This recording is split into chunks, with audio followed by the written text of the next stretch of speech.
Hi everyone, it's Louise here. It's 3 o'clock here in Dubai, and I'm going to talk to you today about the most amazing experience one of my clients has had and has been having this year. This might be the only video I'm able to do this week because I'm going away on holiday for a week on Saturday. I'm really lucky. We're flying over to Athens. I'm really sorry. I lost internet connection there, so I'm really sorry. Yeah, on Saturday, I'm on holiday for a week. We're going to be flying to Athens, and then we're taking a sailing boat with 2 other couples around the Greek islands. So that'll be amazing, and hopefully I'll still get some internet when we're in the ports, and I'll keep in touch with you there and share with you some of the beautiful places we're going to be visiting.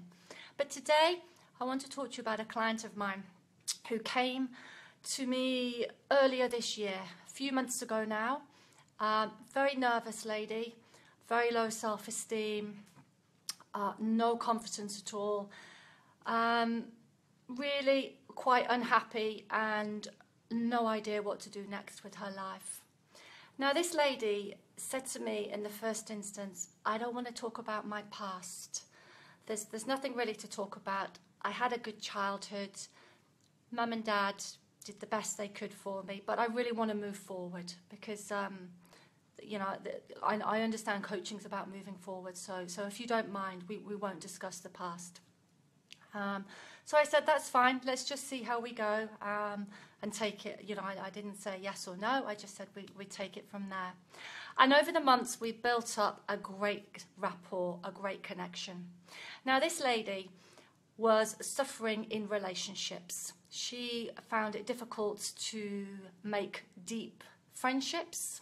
She'd also been divorced twice and had had several partners in between, all with a very similar pattern, but she wasn't recognizing this. So she thought she was doing something very different with these different men in her life. But actually she was doing something very similar. So she came to me wanting to form a deep, meaningful relationship with a soul partner. So what we did was, over a period of time, she started journaling. And in her journal, she would write down her most significant negative thought that came up for her. And this was rejection. She felt rejected when a friend didn't text her back. She felt rejected when somebody didn't smile back at her. She felt rejected when she didn't hear back from an email. So there were lots and lots of different times and levels that she was feeling rejection on. And what was happening with the relationships is that she was not allowing herself to be who she was because she was terrified of rejection.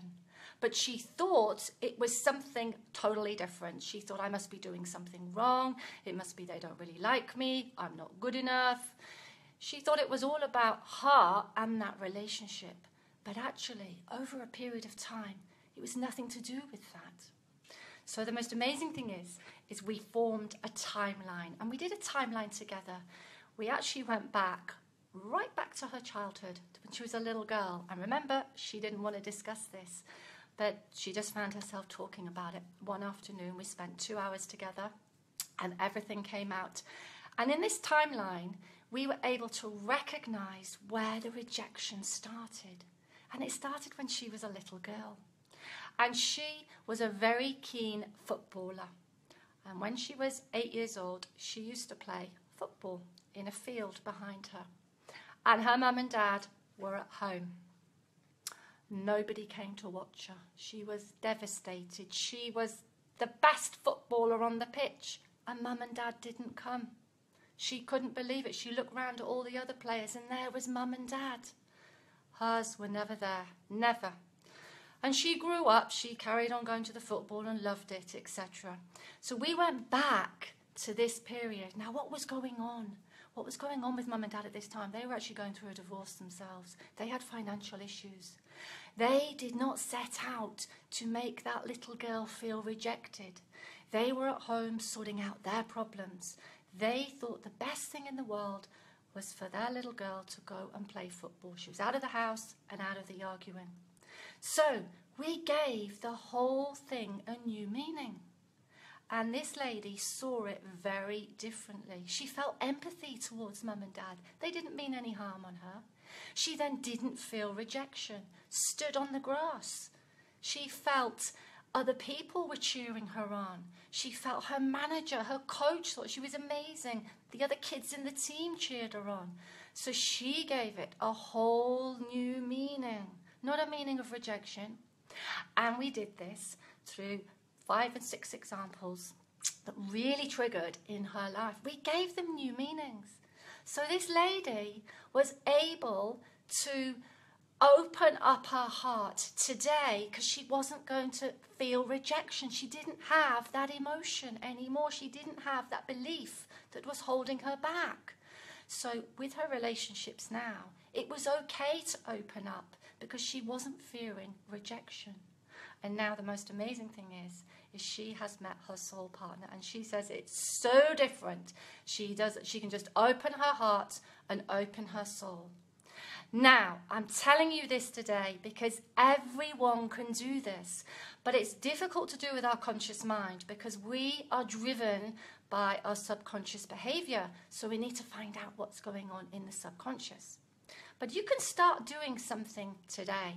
You can start journaling and just notice what comes up time and time again for you. Is it rejection? Is it that fear of failure? What is it? What are you scared of? And make a note of it. Is it when you're sending an email? Is it with your friends? Is it at home with your husband, your partner, the way you deal with your children?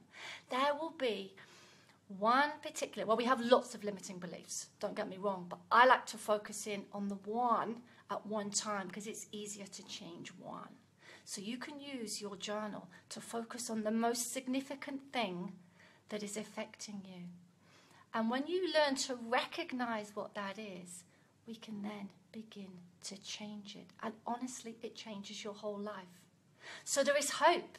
There is hope for everyone. Every one of you who's struggling to move forwards.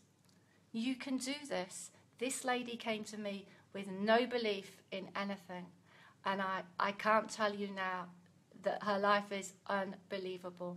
And everyone's can be like this. So start your journal today. Start just recognizing, because it will be something different to what you think. Like this lady had no idea it was rejection. She thought it was low self-worth. She thought she wasn't good enough for these men in her life, good enough for her friends. That's why they didn't text back. It was nothing to do with that. So I really look forward to hearing from you. Please put your comments in because we can all do this and we're all in here together. You know this group's amazing. It's wonderful. We're here to support and help each other. So I'm going to go now because I've got another lady coming to see me shortly. So I wish you a wonderful afternoon, and I might be able to talk to you later on the week. If not, I'll talk to you when I'm on holiday. Anyway, thank you very much for listening today. Take good care, everyone. Bye-bye.